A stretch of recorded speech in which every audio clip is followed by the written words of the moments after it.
C'est plus tard, loin des dangers, qu'on pense par abstraction en distinguer. On peut se permettre. Tout dépend de la fortune et de l'instruction. Avec ni l'un ni l'autre, on est certain seulement de se faire bourrer la gueule et de recevoir toute l'existence par le trou du fondement. Des boulots réguliers, j'en avais dégusté, moi, jusqu'au fiel, et des bien emmerdants qu'abrutissent l'homme jusqu'au goulot. J'en voulais plus. Je parle des boulots comme avant-guerre, à l'admiration du patron canaille, voleur et con.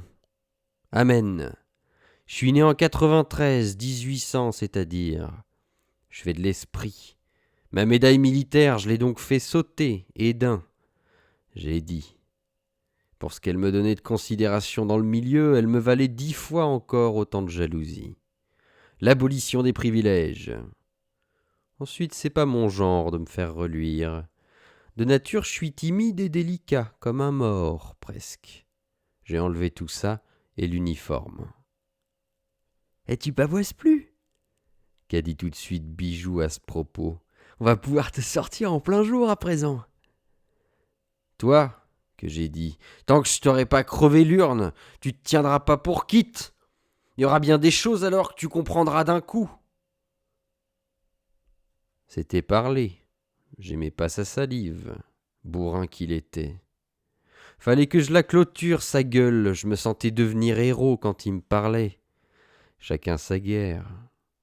Il se prenait déjà pour beaucoup trop caïd, tel quel. Ça m'aurait plu quand même de lui calibrer la tronche dans l'encoignure d'un égout. Enfin, ça s'est pas décidé de cette manière-là.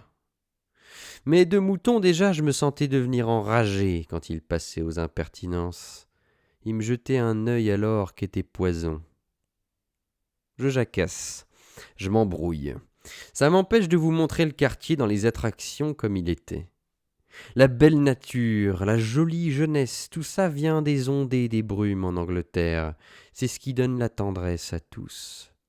Pelouse, jonquilles, ruisselets, fillettes si courts et fraîches vêtues, tout ça pousse et chante et danse à la vue entre les pluies, aux instants de soleil, bondit encore et se presse d'éclore entre les rayons.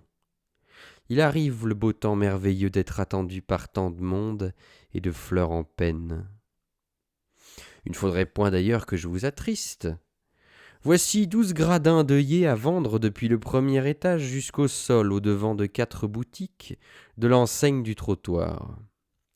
Où l'instant d'avant on ne voyait que de l'ennui vient d'éclore tout un buisson de pâquerettes, un grand essaim de roses roses et du réséda parmi, assez de muguet fleuri pour que la rue entière embaume d'un bout à l'autre, si fort que les personnes cessent de circuler, rêveuses.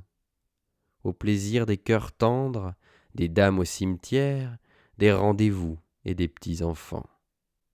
Mais là, dans Priestley Avenue, les charcuteries, les gâteaux à 3 pour 2 sous, un peu plus loin, dis-je, où commencent les tailleurs venus de Varsovie, après le bar automatique, ça sent l'oignon. Je connais si bien Max Soledov, qui faisait tant de gestes et me fit tant crédit. C'était un fakir juif, plein d'épingles. Il habillait rien qu'avec des vestes et des poches si vastes qu'on s'y promenait sur les mains.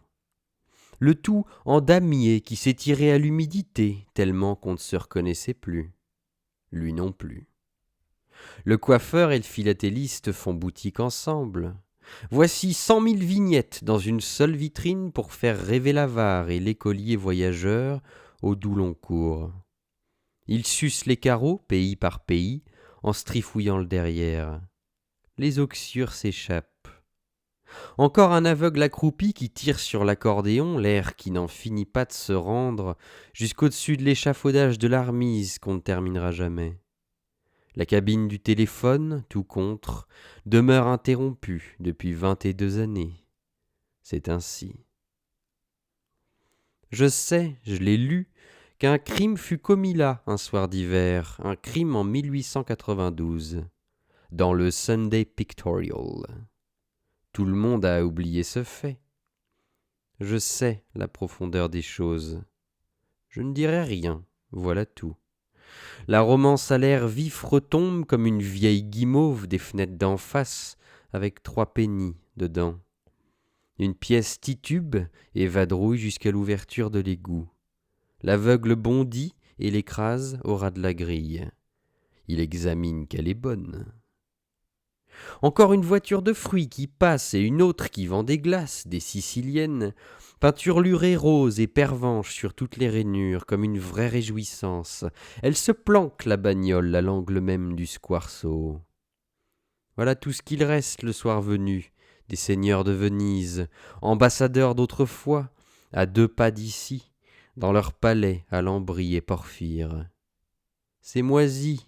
Leur ambassade recueille pour 2 livres par mois les ombres et les 3 vagabonds, les carrioles du voisinage le soir venu qui font la soupe, 3 autres glaciers encore remis à l'entresol, ils montent jamais aux étages.